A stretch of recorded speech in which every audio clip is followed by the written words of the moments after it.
Guys, welcome sa Signayan. In this video ay tutuloy natin yung series natin on calculus, no? And bago natin ituloy yung mga examples natin and bagong formulas, gusto ko lang i-summarize, no, or i-review yung mga natutunan na nating formulas. No? Meron tayong tatlo. We have the constant rule, we have the constant multiple rule, and we have the power rule. No? So just a brief review.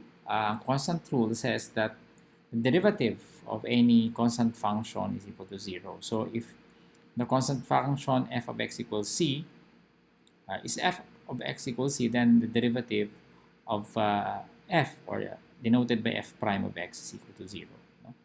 So pag sinabi natin if f of x equals 5, no? Then f prime of x is equal to 0. The derivative of f is equal to 0. Now, kung intindihin lang natin yung graphical interpretation ng f of x equals 5, it's a constant function. It's a horizontal line. And the slope of any horizontal line is equal to 0. No?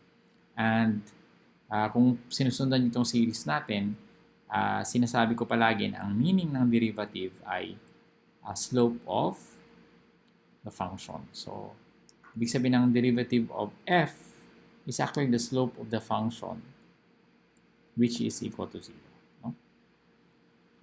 So this is the Lagrange notation, Lagrange. And kung napapansin nyo, mas ginagamit natin yung ddx, no? Yung notation ni Leibniz na derivative of c with respect to x, denoted by ddx of c is equal to 0.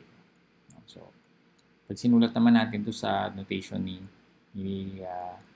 Leibniz, so ddx of 5 is equal to 0. So that's our first rule na natutunan. Yung pangalawang rule natin ay pag meron tayong function at meron siyang constant, no? Pwede nating, if we want to find the derivative of the function, then we just keep the constant and then multiply it with the derivative of the function. Ito yun, no? So, halimbawa, meron tayong function na g of x equals 4x to the 8th, no? So, anong nangyari dyan? We just keep the constant, g prime of x. Keep natin yung constant, and then we get the derivative of f of x. So, yung derivative nito is 8x to the 7th, di ba? So, magiging 32x to the 7th. Ito na yung ating derivative. No? So, sa notation ni Leibniz, sinabi nating c times f of x. We get the derivative. This is equal to c. No? Pwede natin ilabas, and then we get the derivative of f of x. No? So, yan lang yung ibig sabihin. So, ibig sabihin, if we want to get the derivative of this, no, using Leibniz notation, we have dx of 4x to the 8th is equal to 4 times the ddx of x to the 8th, which is equal to, yan. Ito na yun. Hindi natin i-detalye kasi nakuha na natin dito. So, 32x to the 7th. No? So, kita niyo yung pagkakaiba ng notation nila. So, you must familiarize yourself with both notations kasi malamang ginagamit din niya sa mga ibang, hindi lang malamang, no, but most of the time, ginagamit siya sa ibang books. No? Now, for the power rule, ito yung pinag-aaralan natin kung saan marami tayong examples. No? So, we have, sinabi nating f of x equals 4x to the 5th, for example, 4x to the 9th. Ano nangyayari? X to the 9th na lang. Para wala tayong constant. So, ginagawa natin is binababa natin yung exponent, and then we multiply with the function. So, magiging f prime of x. Ito yung ating derivative. So, ibababa natin to magiging 9 times x to the 9 minus 1, di ba? So, magiging 9x to the 8. Yung ating derivative, f prime of x. Okay? So, using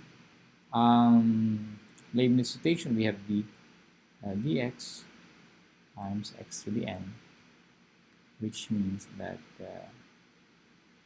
derivative is n raised to the x, or nx raised to the n minus 1. So, pag sinabi mo dx of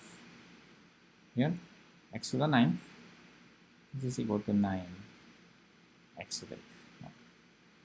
Okay, so ang tanong ngayon, masyadong limited yung ating kasi isang term lang usually. Hindi lang usually, but the previous examples, puro lang isang term. Paano kung gusto kong kunin yung derivative ng